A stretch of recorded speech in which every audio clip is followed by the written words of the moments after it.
Hello there, everybody, and today I am ready to talk about X-Men 97, the Season 1 finale. And I gotta say, this is easily one of the best finales for the X-Men, for sure. It all opens with Charles Xavier and Magneto in a bar, and talking about what it could mean for mutants to come together, but Magneto's not really buying it. But we all learn what's really going on. Charles Xavier is in the head of Magneto and trying to convince him to stop what he's doing, since he feels he's got no other choice. He literally crawls towards him and then literally grabs him while Magneto's using his powers, and now they're trapped in some memory they had when they were younger. And it's quite an intense scene, but as this is going on, Banjan is literally plotting to destroy mankind with his Sentinels as he's getting all armored up. He's captured some of the X-Men, and it's up to them to stop him on his command ship. And that's where we get a bunch of cool cameos, which we will talk about. We get Daredevil, we get Iron Man and Captain America, Doctor Strange, we get Black Panther, we get Alpha Flight, we get Omega Red, we get a bunch of cool cameos, and I really like it. And we also get Cloak and Dagger, which was awesome. But they're all getting encountered by these Sentinels, and they're doing their best to fight them off, while the X-Men is doing their best to stop them. But most of them are injured. Wolverine is injured. I thought he was going to die in this episode from what we saw in the last one, but no, he's just injured. But as this is going on, Banjan is able to use his powers to forge some kind of armor to make him in like some ultra mutant, and the X-Men are trying to tell him that his mother was just afraid of what it'd be like with his powers, but he just doesn't want to listen since he hates his powers. That's what makes him so interesting. Like, most mutants want to accept that they are mutants, but they want to fight back against discrimination. But Banjan, he just hates the idea of being a mutant, and he never wanted to join the X-Men, and he's turned a bunch of people into human Sentinels. But I think he drains the power of Mr. Sinister, and we get this funny scene where after the X-Men get freed, he asks his morph if his face is different, and he's like, it looks about the same. And then he like morphs his face into Mr. Sinister. It's funny. And he just runs off like a teenager crying about the way she looks. But anyway, the X-Men are on the command ship, and they're ready to take Banjan down, but he's too tough. And we get a bunch of other scenes of like Cloak and Dagger. They're fighting the human Sentinels, and Daredevil's thrown in a window. I thought Daredevil got hurt or something. I thought we wouldn't see what happened, but we see him get back up.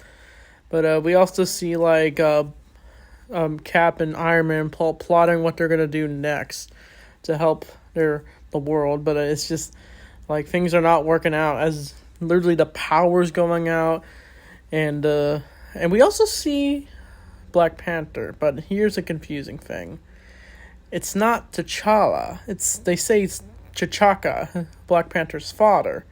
But even though in the Fantastic Four show, it was T'Challa. But the continuity is confusing. Some people are saying that Fantastic Four show is another universe.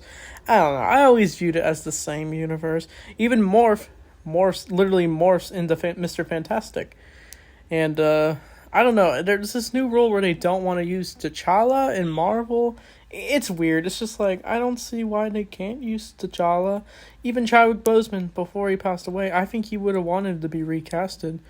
But I respect Chadwick Boseman, but I don't think it's wrong to use T'Challa. Just saying. But that little rant's over. But anyway, we got a little off topic. But the X-Men are fighting Banjan, and Rogue comes in, and she literally punches Banjan, and she requotes what Gambit said. Remember it. And she is ready to just kill this guy. But it looks like I think the controls on the ship are ready to explode, and it's up for the X-Men to sacrifice themselves and they're trying to wake up Charles and Magneto, but they're still fighting in their little world. And Charles, like, I think he's able to wipe the mind of Magneto and have him rethink of himself. And they get this nice moment. They're like in some like flooded, the area they're in is flooded, but they're doing their best to fight through what they're going through, their self-doubt. And Charles convinces Magneto to stop what he's doing, and I think he does. But the entire time they're asleep, like in the psychic state. And I do like the line where Charles just says, "You are Eric Magnus Lencher," and then he unleashes his form. As the ship is literally ready to explode, I think Banjan gets evaporated from the explosion, and Cyclops is willing to sacrifice himself to save the X-Men. And he and Jean have a final talk with Cable.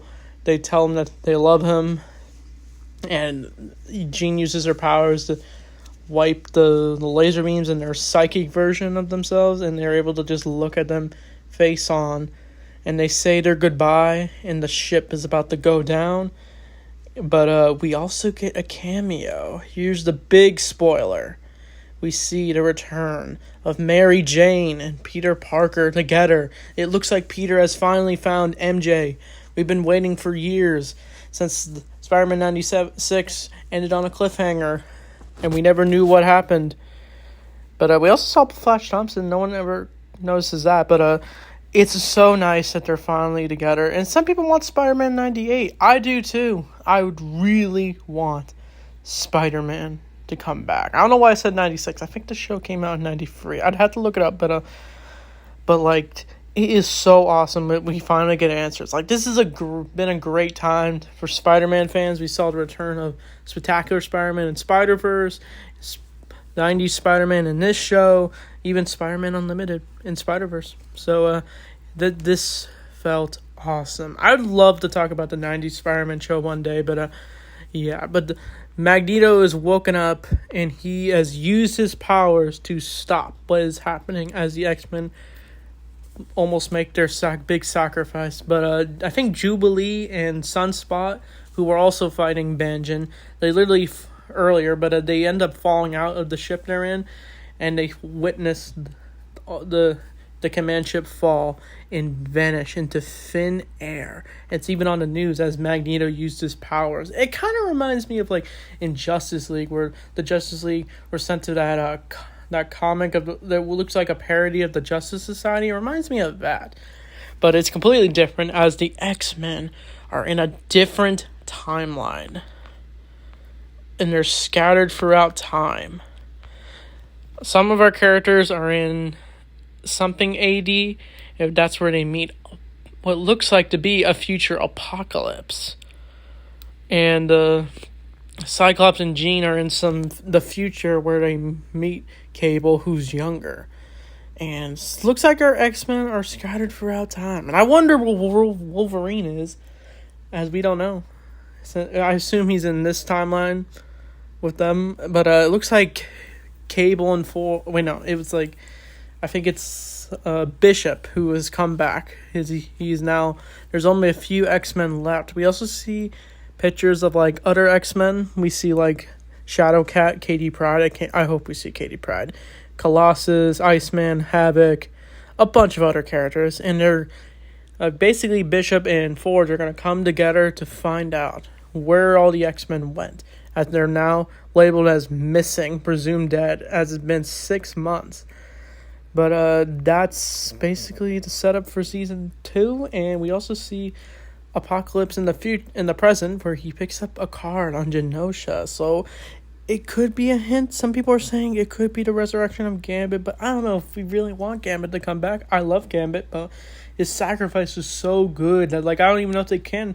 I don't know if I really want it reversed, where he comes back. It just ruins the sacrifice. But this was a really great finale. I'd give it a 10 out of 10. This show really is good. This is most of the Marvel shows. Yeah, I like them, but I don't know. This show, it got me really into the X-Men so much more, and it really respects the show. It's definitely a continuation of all the characters, of great animation. Yeah. And some people have issues with, like, Wolverine not really being in it, but, like, the Fox movies have all been about Wolverine. It's time to shine on the other X-Men characters, because it's not just all about Wolverine. I love Wolverine, but he's definitely got moments in this. He even got a moment with like, Morph shapeshifts into Jean, and, like, he says, like, oh, I love you, like saying how, like, what Jean would say. But that was a nice moment. But I really look forward to season 2. I've been so happy to review this entire show. But anyway, thanks for watching, and X-Men Unite.